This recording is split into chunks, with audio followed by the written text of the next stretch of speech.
Okay, the same three people are in charge of the Democratic Party that were in charge before the disaster of 2010. So why would you assume there are any kind of dramatic changes? So, if Barack Obama called you, Speaker Gingrich, how do we create jobs? What are you going to tell me? At American Solutions, we've laid out all sorts of examples, and in To Save America, we outline example after example after example about how to do it. The fact is that when you look at the historic pattern, Governor Rick Scott of Florida got it right when he said basically the axis of unemployment is litigation, regulation, and taxation. And so what you'd want to do is have tax cuts that favor job creation. You'd want to dramatically slim the regulatory process. I'd repeal Sarbanes-Oxley, for example. And you want to have tort reform to reduce the risk of lawsuits, which is a major inhibitor against investment in the United States. Why, if you had money, why would you risk it in the U.S. where the trial lawyers want to take it when you could put it in Europe or Japan or China or India and be much safer? You talked about the secular socialist machine. Now with Bill Daley in as the new chief of staff, is that machine more or less likely to continue? Well, I don't think we know yet. I mean, I think certainly the fact that Speaker Pelosi became minority leader indicates that her caucus didn't repudiate her. Harry Reid is right back as the leader in the Senate. His caucus didn't repudiate him. So you have to say to yourself, okay, the same three people are in charge of the Democratic Party that were in charge before the disaster of 2010.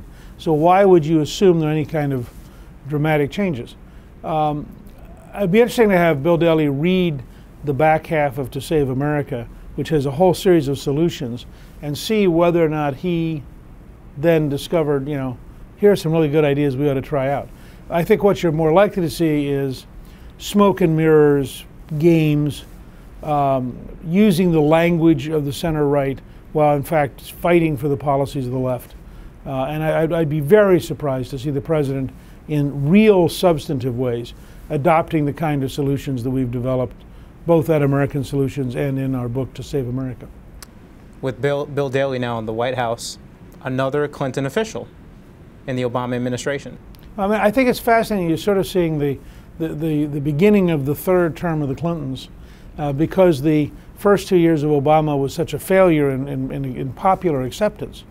The very cost of ramming through left-wing spending and left-wing bills and creating left-wing bureaucracies has been a repudiation on such a scale that the president finds himself drawn more and more at the Office of Management and Budget, now at Chief of Staff, to people who are Clintonites. And it must be fascinating to be in one of those left-wing activist groups that spent so much time and energy beating Hillary Clinton because they didn't want to see this kind of administration, to now watch a member of the famous Daley machine in Chicago emerge. You're placing Rahm Emanuel of Chicago with Bill Daley of Chicago so that Rahm Emanuel can now replace Bill Daley's brother as mayor of Chicago, as Daley replaces Rahm Emanuel as chief of staff. I mean, if you think about it, it's almost a Chicago machine musical games, and all of it represents an increase in power, I think, for Bill Clinton.